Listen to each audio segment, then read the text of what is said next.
नमस्कार दोस्तों, कैसे हो आप सब। आप सभी का स्वागत है हमारे YouTube चैनल पर let's talk by Himanshu Sain. दोस्तों, इस चैनल पर हम पढ़ा रहे हैं आपका रामशरण शर्मा भारत का प्राचीन इतिहास और चौथा चैप्टर भौगोलिक स्थिति। आइए हम इस चैप्टर की शुरुआत करते हैं। चैप्टर की शुरुआत में पहली हेडिंग है हमारा भारत का उद्भव यानी कि भारत का विकास। 4 करोड़ साल पहले भारतीय उपमहाद्वीप एक अलग भौगोलिक इकाई के रूप में उभरा। मूल रूप से प्रायद्वीपीय भारत को अंटार्कटिका, अफ्रीका, अरब और दक्षिण अमेरिका के साथ दक्षिणी सुपर महाद्वीप का एक हिस्सा माना जाता है, जिसे गोंडवानालैंड कहा जाता था। पहले गोंडवानालैंड उत्तरी अमेरिका, ग्रीनलैंड, यूरोप और हिमालय के उत्तरी एशिया में विशाल उत्तरी महाद्वीप वाले लॉरेशिया के साथ मिलकर पेंजिया नामक भूमि का गठन हुआ। फिर गोंडवानालैंड और लॉरेशिया अलग भूभाग बन गए। भौगोलिक हलचलों के कारण अलग अलग भूभाग टूटकर बिखरने लगे, जिससे प्रायद्वीपीय भारत सहित विभिन्न भौगोलिक इकाइयों का निर्माण हुआ। यह प्रक्रिया लगभग 22.5 करोड़ वर्ष पहले शुरू हुई और 4 करोड़ वर्ष पहले भारत एक अलग इकाई बन गया। 5.8 से 3.7 करोड़ वर्ष पूर्व भारत उत्तर में स्थानांतरित होकर यूरेशियन महाद्वीप में शामिल हो गया। पुराने समय की तुलना में भारत की हिमालयी सीमा नवनिर्मित है। हिमालय का निर्माण 4 चरणों में हुआ। अंतिम शिखर का निर्माण प्लेस्टोसीन युग में हुआ, जिसका काल 20 लाख वर्ष पूर्व से लेकर ईसा पूर्व 12,000 तक माना जा सकता है। हिमालय की नदियों से भारत में गंगा तटीय इंडो गंगेटिक समतल मैदान बनाने में महत्वपूर्ण भूमिका निभाई, जिससे प्लेस्टोसीन युग में जलोढ़ का निर्माण हुआ। अगर यूरोप में रूस को हटा दिया जाए तो भारतीय उपमहाद्वीप यूरोप से बड़ा है, जिसका कुल क्षेत्रफल 42.025 लाख वर्ग किलोमीटर है। इस उपमहाद्वीप को 5 देशों में बांटा गया है: भारत, बांग्लादेश, नेपाल, भूटान और पाकिस्तान। भारत में लगभग 100 करोड़ लोग हैं। इसमें राष्ट्रीय राजधानी क्षेत्र दिल्ली सहित 28 राज्य और 7 केंद्र शासित प्रदेश शामिल हैं। इसके कुछ राज्य कई यूरोपीय देशों की तुलना में बड़े हैं। अब दूसरी हेडिंग हमारा मानसून की भूमिका।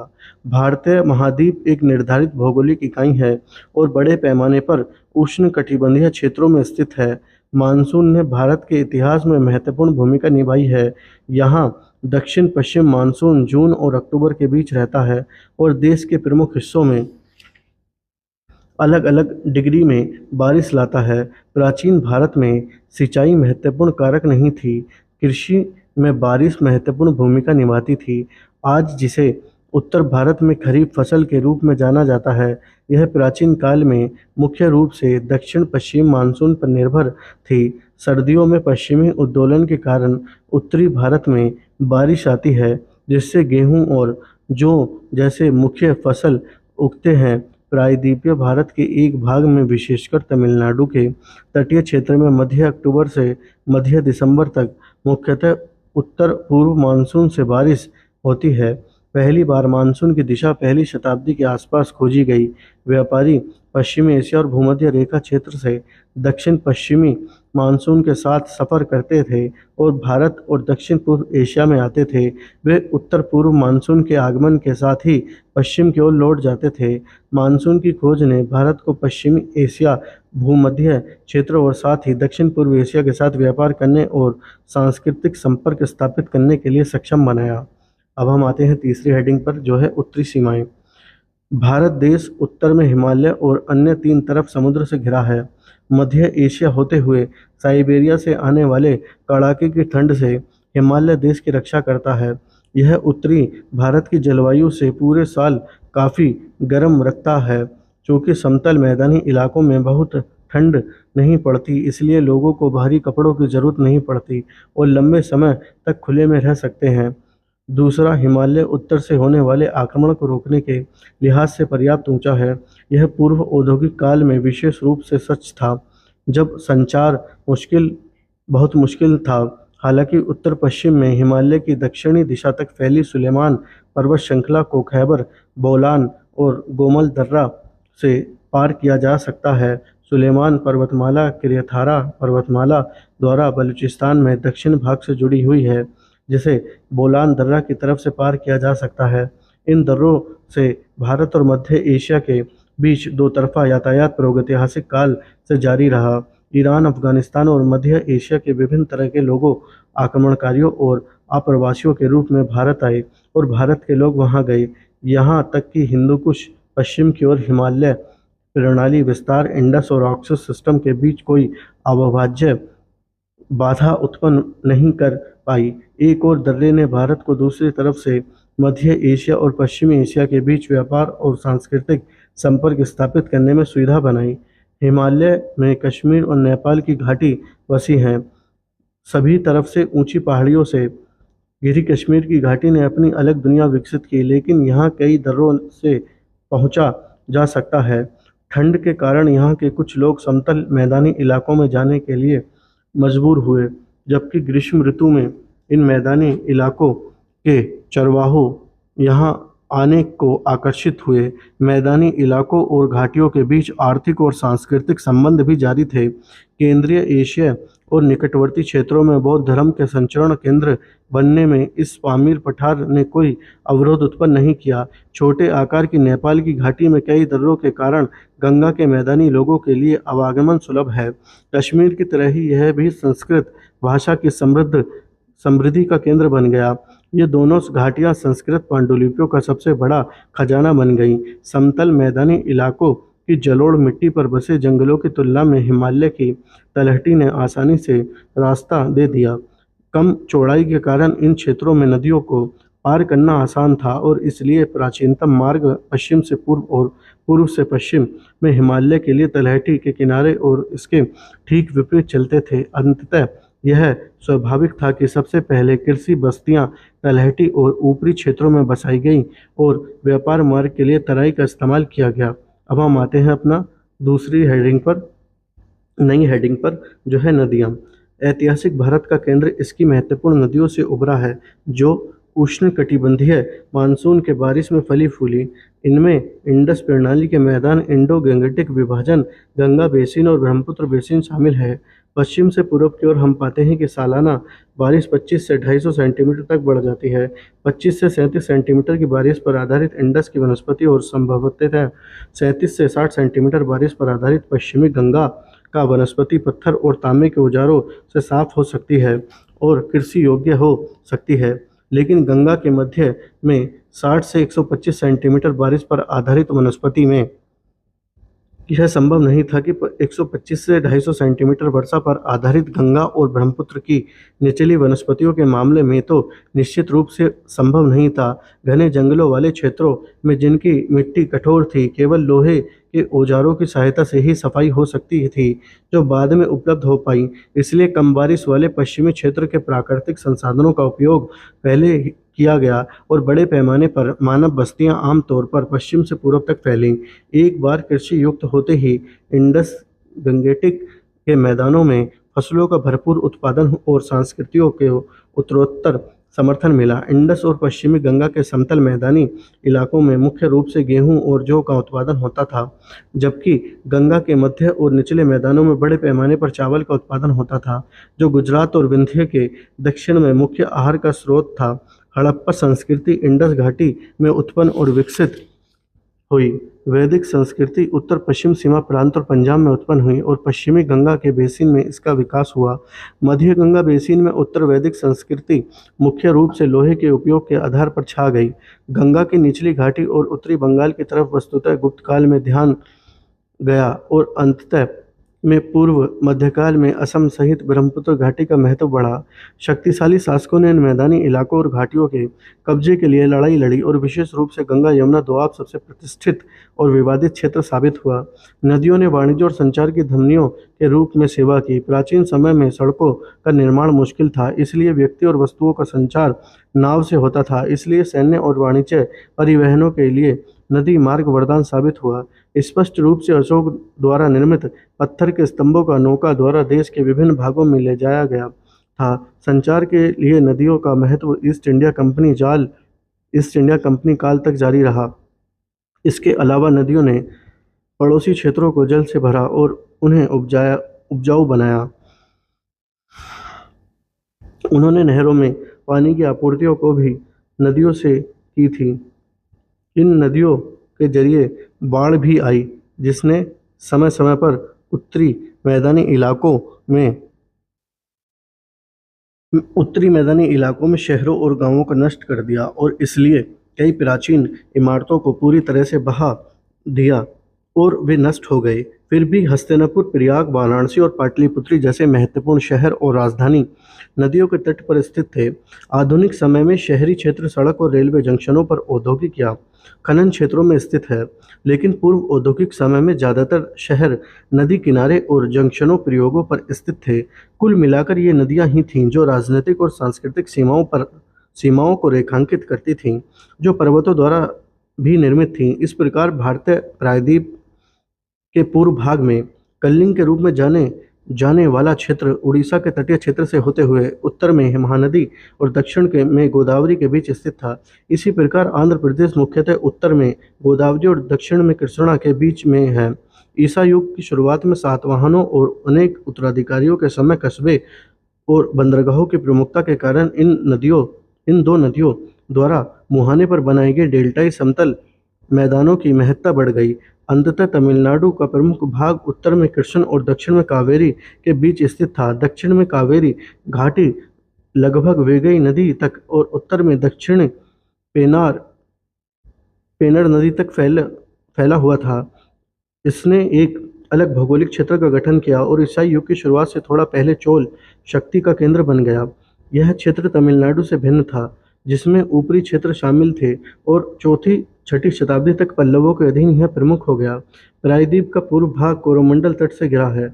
यद्यपि यह तट पूर्व घाटों या सीढ़ियों से घिरा हुआ है, या घाट बहुत अधिक ऊंचे नहीं हैं और पूर्ववाहिनी प्रवाह के कारण कई मुंह बंगाल की खाड़ी में खुलते हैं।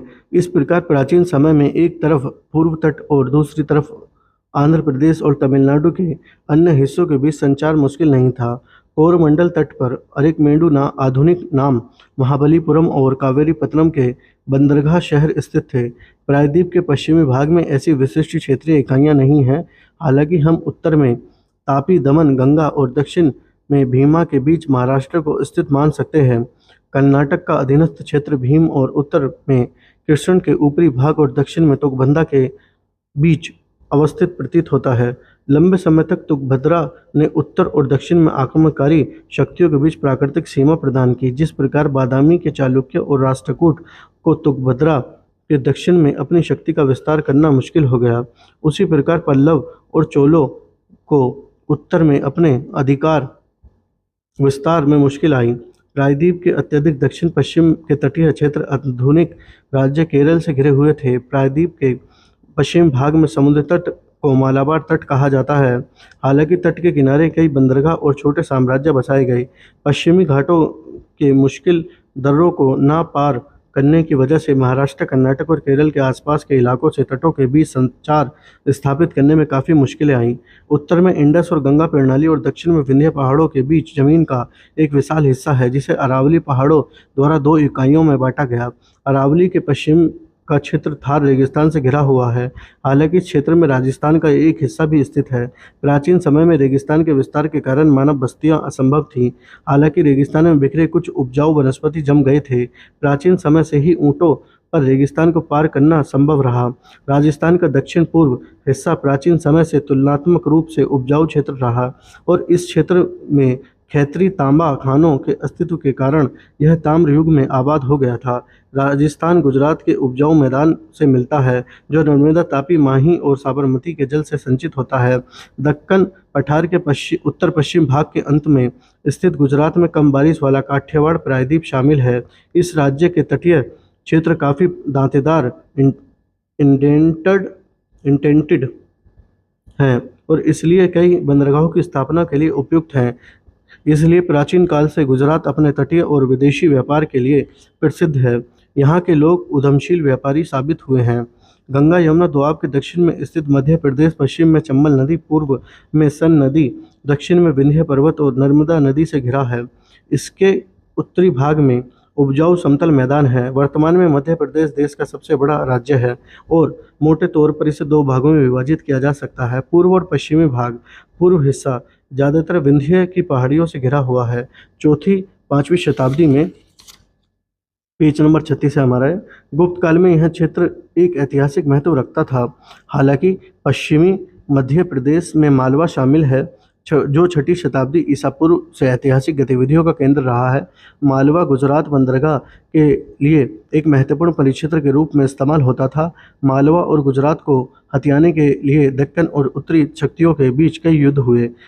इस इलाके पर अपनी कब्जेदारी के लिए पहली और दूसरी शताब्दियों में शक और सातवाहन और 8वीं शताब्दी में मराठा और राजपूतों के बीच लड़ाई हुई। प्राकृतिक सीमाओं और सांस्कृतिक संपर्क, ये हमारा दोस्तों नई हेडिंग है इस चैप्टर में। भौगोलिक स्थिति में नदियाँ कुछ मामलों में पहाड़ों और कभी कभी डेल्टा और पठारों से घिरे प्रत्येक क्षेत्र ने साथ मिलकर एक राजनीतिक और प्रशासनिक इकाई गठित की, जिसमें विभिन्न सत्तारूढ़ राजवंशों का उत्थान और पतन हुआ। मुश्किल संचार और प्राकृतिक सीमाओं की सुरक्षाओं के कारण शासक वर्ग के लिए एक विशाल देश में अन्य सभी क्षेत्रों पर नियंत्रण स्थापित करना आसान नहीं था। धीरे धीरे हर क्षेत्र अपनी विशिष्ट जीवन शैली और भाषा शैली विकसित कर सांस्कृतिक इकाई बन गया। हालांकि उत्तर और पश्चिमी भारत में अधिकांश भाषाएं इंडो आयरन भाषा संग्रह से ही विकसित हुईं और इसलिए इसके कई तत्व समान थे। यह भी महत्वपूर्ण है कि लगभग पूरे भारत में संस्कृत की बोली और समझी जाती थी। पश्चिम से पूर्व में कटे विंध्य पर्वतों ने पूरे भारत में उत्तर और दक्षिण भारत के बीच एक सीमा का गठन किया। विंध्य के दक्षिण में द्रविड़ भाषा और उत्तर में इंडो आयरन भाषाओं के बोलने वाले रहते थे। विंध्य क्षेत्रों के बीच कबीलियाई लोग रहते थे, जहाँ वे अभी भी हैं। पूर्व और पश्चिमी घाटियों के तटीय इलाकों ने आगंतुकों और व्यापारियों को बसने के लिए आकर्षित किया और दक्षिण के लोग विदेशी व्यापार को समृद्ध करने में लगे थे। विंध्य इलाकों में दुर्गम बाधाएं नहीं है। प्राचीन समय में संचार की कठिनाइयों के बावजूद उत्तर से दक्षिण की तरफ और दक्षिण से उत्तर की तरफ आवागमन बना रहा। इससे संस्कृति और भाषा का आदान प्रदान हुआ। कई बार उत्तरी शक्ति दक्षिण में चली गई और दक्षिणी शासक उत्तर आ गए। व्यापारियों, मशीनरियों और सांस्कृतिक नेताओं और विशेष रूप से ब्राह्मणों ने भी स्थान बदले। यह दो तरफा यातायात जारी रहा और इससे एक समग्र संस्कृति का विकास हुआ। हालांकि अधिकांश क्षेत्रों ने प्राकृतिक सीमाओं को अच्छी तरह परिभाषित किया था, लेकिन हर क्षेत्र में आजीविका बनाए रखने के लिए आवश्यक संसाधन नहीं थे। इसलिए प्रागैतिहासिक समय के साथ धातुओं और अन्य संसाधनों की आम जरूरतों ने देश के विभिन्न क्षेत्रों के बीच अन्योन्याश्रय संबंध स्थापित किया। दोस्तों, पेज नंबर है हमारा 37 और नई हेडिंग की शुरुआत करते हैं। खनिज और अन्य संसाधन। भारत के प्राकृतिक संसाधनों के शोषण और दोहन का प्रभाव इसके इतिहास पर भी है। जब तक बड़े पैमाने पर मानव बस्तियों का विकास हुआ, भारी बारिश के बाद घने जंगलों के क्षेत्रों में घिरे हुए भारत के समतल मैदानों के पर्याप्त क्षेत्र थे। वे चारा, ईंधन और लकड़ी की आपूर्ति और खेलों का आदान प्रदान करते थे। प्रारंभिक समय में जब पकी हुई ईंट अधिक उपयोग में नहीं थी, लकड़ी के घरों और घेरों का निर्माण हुआ। ये भारत की पहली महत्वपूर्ण राजधानी पाटलिपुत्र में पाए गए हैं। भारत में उपकरण और निर्माण के लिए बालू पत्थर सहित सभी प्रकार के पत्थर उपलब्ध हैं। सबसे पहले मानव बस्तियां प्राकृतिक पहाड़ी इलाकों और उन नदी घाटियों में पाई जाती हैं जो पहाड़ियों के बीच स्थित है। ऐतिहासिक समय में उत्तरी भारत के समतल मैदानों की तुलना में दक्कन और दक्षिणी भारत में अधिकतर मंदिर और मूर्तियां पत्थर से बनाई गई थीं। भारत में तांबा व्यापक रूप से पाया जाता है। सबसे अधिक तांबे की खानें छोटा नागपुर पठार में स्थित हैं। खासकर सिंहभूमि जिले में तांबा बेल्ट लगभग 130 किलोमीटर लंबी है। प्राचीन कारीगरी के कई संकेत देती है। बिहार में तांबे का इस्तेमाल करने वाले सबसे पहले लोग सिंहभूम और हजारीबाग के तांबे की खानों को लाभ लेते थे और दक्षिणी बिहार और मध्य प्रदेश के कुछ हिस्सों में तांबे के कई औजारों का पता चला है। राजस्थान में खैतरी के खदानों में पर्याप्त तांबा जमा भी है। इसे पूर्व वैदिक और वैदिक लोगों ने भी अपनाया, जो तब पाकिस्तान, राजस्थान, गुजरात और गंगा यमुना दोआब के क्षेत्रों में रहते थे। खैतरी क्षेत्र में कई तांबे इलाके पाए गए हैं और वे ईसा पूर्व 1000 के पूर्व काल के समय के हैं। जैसे कि तांबा प्रयोग में आने वाली पहली धातु थी। हिंदुओं ने इसे शुद्ध बताया, वे इससे बने बर्तनों का प्रयोग धार्मिक अनुष्ठानों में करते हैं। भारत आज कई टीन पैदा नहीं करता है। यह प्राचीन काल में भी दुर्लभ था। इसमें कोई संदेह नहीं है कि यह राजस्थान, दक्षिण मध्य प्रदेश और बिहार में पाया गया था, लेकिन वास्तव में समाप्त हो गए हैं। जैसे कि तांबे के साथ टीन के मिश्रण से कांस्य बनाया जाता है, हमें प्रागैतिहासिक काल में ज़्यादा कांस्य की वस्तुएं नहीं मिलती हैं। हड़प्पा ने संभवतः राजस्थान से कुछ टीन प्राप्त किए थे, लेकिन उनकी मुख्य आपूर्ति अफगानिस्तान से हुई है। वह आपूर्तियाँ भी सीमित थी, इसलिए हड़प्पा के लोगों ने पीतल के औजारों का इस्तेमाल किया। इनकी संख्या पश्चिमी एशिया, मिस्र और क्रेतों में पाए जाने वाले लोगों की तुलना में काफ़ी कम थी और उनके उपकरण में टीन का प्रतिशत बहुत कम था। इसलिए भारत के प्रमुख भाग में ऐसा कोई खास कांस्य युग नहीं था जिस युग के औजार और उपकरण बड़े पैमाने पर कांस्य से बने हों। क्रिश्चियन युग की प्रारंभिक शताब्दियों से शुरू करते हुए भारत ने म्यांमार और मलय प्रायद्वीप के साथ अंतरंग संबंध विकसित किए, जिसमें टीन की बहुतायतता थी, जिससे बड़े पैमाने पर कांस्य का इस्तेमाल पेज नंबर 38 हमारा संभव हो गया। खासकर दक्षिण भारत में देवताओं की मूर्तियों के लिए पाल के समय में बिहार कांस्य के लिए टीन संभवतः गया हजारीबाग और रांची से प्राप्त हुआ था, क्योंकि हजारीबाग में टीन अयस्क के पिछली शताब्दी के मध्य तक पिघल जाता था। भारत लौह अयस्कों में समृद्ध रहा, जो विशेष रूप से दक्षिणी बिहार और पूर्व मध्य प्रदेश और कर्नाटक में पाए जाते हैं। एक बार धोकनी स्टील बनाने का उपयोग करने के लिए गलाने की कला सीखने के बाद युद्ध के लिए लोहे का इस्तेमाल किया जा सकता था और वह जंगल साफ करने और बेहतर व नियमित खेती करने के लिए अधिक उपयोगी हो सकता था। चौथी छठी सदी ईसा पूर्व में मगध में प्रथम साम्राज्य के गठन का श्रेय दक्षिण में लोहे की उपलब्धता को जाता है। लोहे के बड़े पैमाने पर उपयोग के कारण उसकी राजधानी उज्जैन के साथ अवंती को भी 5वीं और 6ठी शताब्दी ईसा पूर्व में एक महत्वपूर्ण राज्य बनाया गया था। दक्षिण में पैदा हुए सातवाहन और अन्य राजवंशों ने आंध्र और कर्नाटक के लौह अयस्कों का भी दोहन किया। आंध्र में शीशे के बड़े प्रमुख संसाधन हैं, जो सातवाहन साम्राज्य में बड़ी संख्या में शीशे के सिक्कों की व्याख्या करते हैं, जिन्होंने ईसा काल की शुरुआत की में पहली दूसरी शताब्दी में आंध्र और महाराष्ट्र पर शासन किया था। शीशा राजस्थान से भी प्राप्त किया जा सकता था। सबसे पहले सिक्का पंच चिन्हित सिक्का कहलाता था, मोटे तौर पर चांदी का बना था। हालांकि यह धातु शायद ही कभी भारत में पाई जाती थी। चांदी खदानों की शुरुआत मुंगेर जिले के खड़गपुर पहाड़ियों में हुई थी। अकबर के शासनकाल तक उसका उल्लेख किया गया है। बिहार में पाए जाने वाले शुरुआती पंच चिन्हों वाले सिक्कों में धातुओं के तौर पर चांदी के उपयोग का उल्लेख मिलता है। हिमालय से निकली नदी की धारा द्वारा लाए गए स्वर्ण चूर्ण की बड़ी मात्रा मैदानी इलाकों में नदी तट से जमा की गई थी। इसे प्लेसर कहा जाता है। सोना कर्नाटक के कोलार गोल्डफील्ड में पाया जाता है। ईसा पूर्व 1800 में नवपाषाण युग में सोने का सबसे शुरुआती निशान कर्नाटक में पाया गया है। दूसरी शताब्दी ईस्वी की शुरुआत तक हमें इसके दोहन का कोई संकेत नहीं मिला। कोलार को दक्षिण कर्नाटक के गंगा शासकों की शुरुआत राजधानी माना जाता था। शुरुआती समय में उपयोग किए जाने वाले ज़्यादातर सोने को मध्य एशिया और रोमन साम्राज्य से प्राप्त किया गया था। इसलिए सोने के सिक्के ईसाई युग की पहली 5वीं शताब्दी तक नियमित उपयोग किए गए। चूँकि लंबी अवधि तक सोने की मुद्राओं को बनाए रखने के लिए स्थानीय संसाधन अपर्याप्त थे, इसलिए बाहर की आपूर्ति बंद होने के बाद सोने के सिक्के दुर्लभ हो गए थे। प्राचीन काल में भारत में विशेष रूप से मध्य भारत, उड़ीसा और दक्षिणी भारत में मोती सहित कई बहुमूल्य पत्थरों का उत्पादन हुआ। प्राचीन काल की शुरुआत शताब्दियों में रोमनों की उत्साही मांग के कारण कीमती पत्थरों का उत्पादन व्यापार का एक महत्वपूर्ण हिस्सा था। दोस्तों, यह हमारा था चौथा चैप्टर भौगोलिक स्थिति। यह यहीं समाप्त होता